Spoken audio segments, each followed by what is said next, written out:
Alhamdulillahi Rabbil Alamin, wabihi nasta'inuhu ala umurid dunya waddin. Assalatu wassalamu ala ashrafil anbiya wal mursalin wa ala alihi wa ashabihi wa man tabi'a hudahu bi ihsanin ila yaumiddin. Ashhadu an la ilaha illallah wahdahu la syarika lah wa ashhadu anna Muhammadan abduhu wa rasuluhu allazi la nabiyya ba'dah.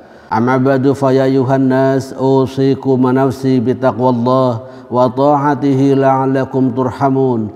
Haitsu amarana Allahu fi kitabihil karim. A'udzu billahi minasy syaithanir rajim. Bismillahirrahmanirrahim. Ya ayyuhalladzina amanu taqullaha haqqa tuqatih wa la tamutunna illa wa antum muslimun. Ma'asyiral muslimin wa zumratal mu'minin rahimakumullah. Alhamdulillahi Rabbil Alamin.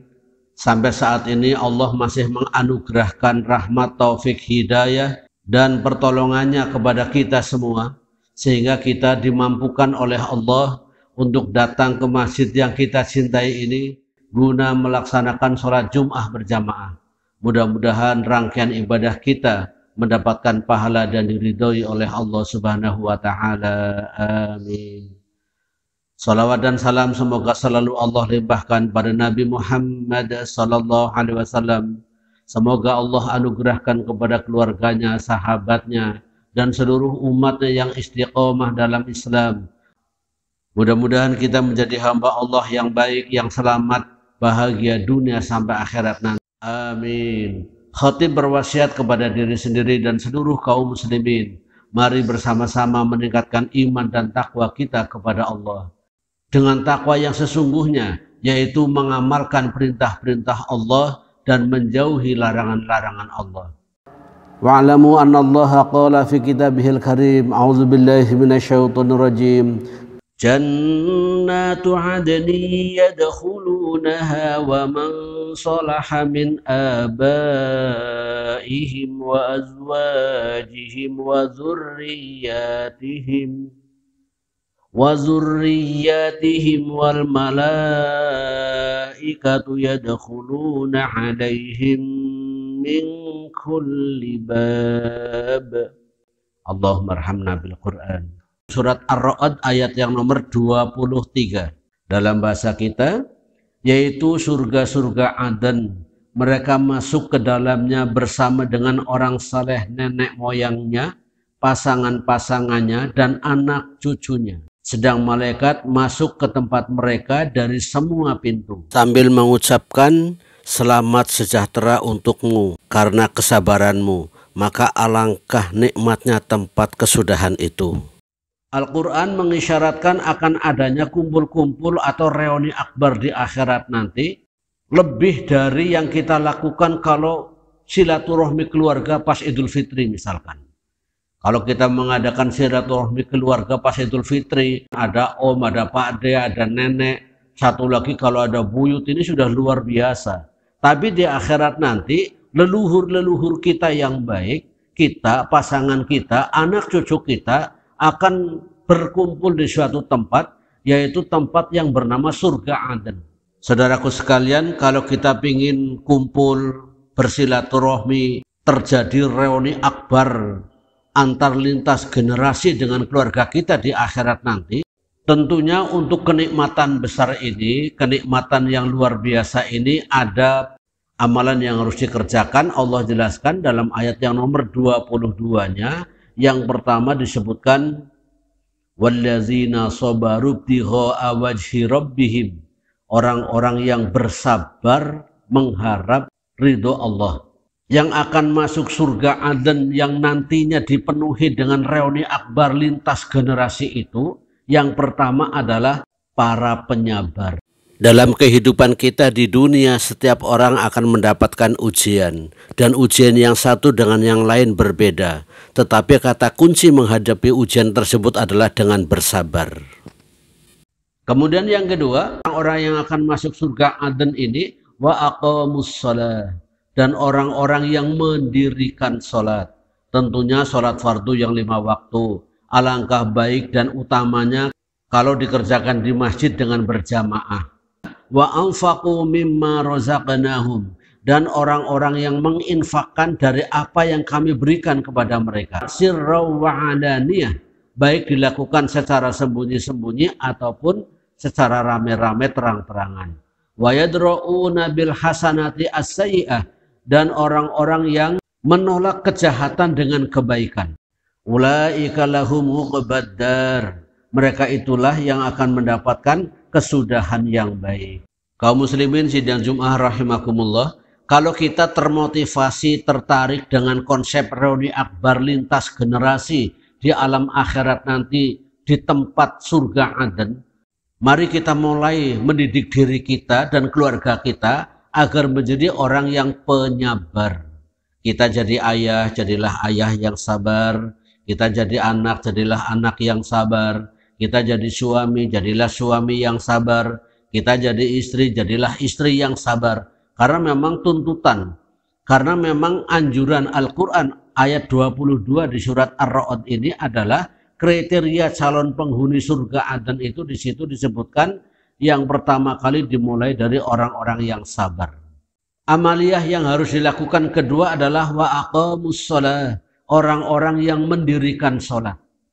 Tentunya dalam pelaksanaan sholat fardu untuk para pria lebih utamanya adalah dilakukan di masjid karena ada lipatan 27 derajat.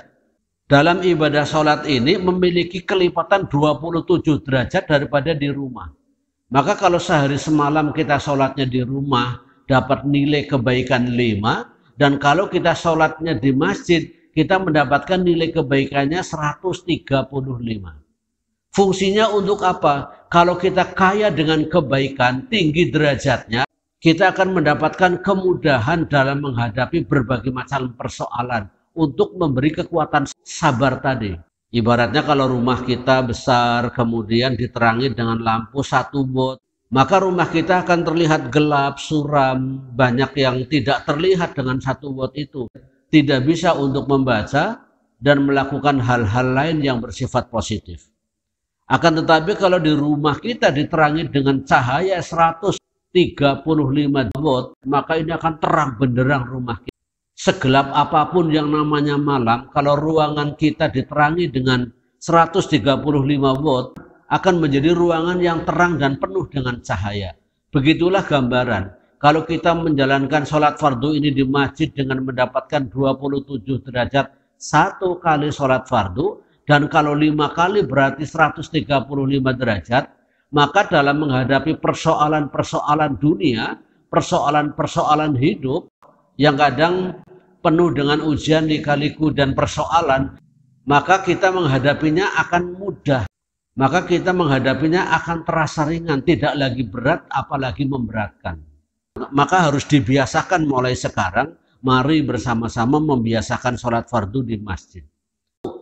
Kemudian yang ketiga yang harus kita lakukan adalah wa anfaqu mimma razaqnahum sirra wa alaniyah, yaitu mendermakan, menginfakkan apa yang Allah anugerahkan kepada kita, baik secara sembunyi-sembunyi maupun terang-terangan.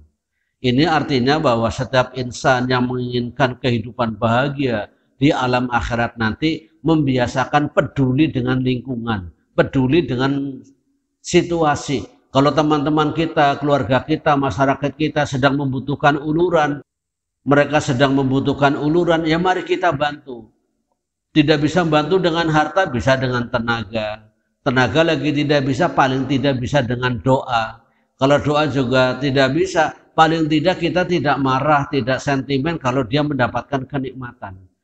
Kemudian yang keempat adalah wa yadra'una bil hasanati sayyi'ah. Mereka menolak kejahatan dengan kebaikan.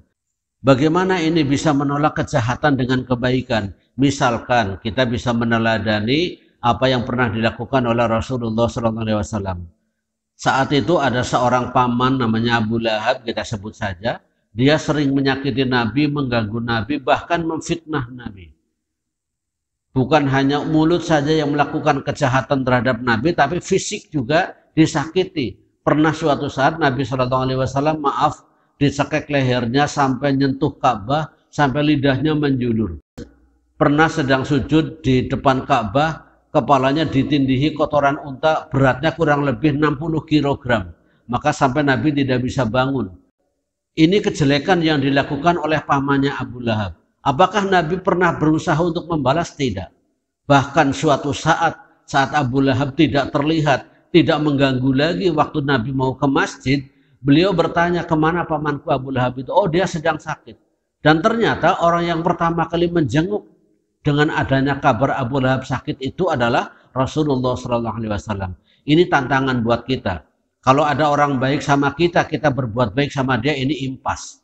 Tapi kalau ada orang jahat sama kita, kita baik sama dia, ini luar biasa. Surga ditempati oleh orang-orang luar biasa, yaitu mereka yang bisa bersabar dalam menghadapi hidup ini, mereka yang komitmen dengan mendirikan sholat, mereka yang peduli kepada lingkungan, mereka yang sanggup menolak kejahatan dengan kebaikan. Di waktu yang baik dan tempat yang baik, mari kita bersama-sama memohon kepada Allah. Mudah-mudahan Allah menganugerahkan kepada kita iman Islam yang istiqomah. Mudah-mudahan kita mendapatkan rizki yang murah dan berkah. Mudah-mudahan kita semua termasuk orang-orang yang saat meninggal dunia nanti dalam keadaan husnul khawatimah. Amin. Barakallahu li wa lakum fil Qur'anil Karim wa naf'ani wa iyyakum bima fihi minal ayati wa dzikril hakim.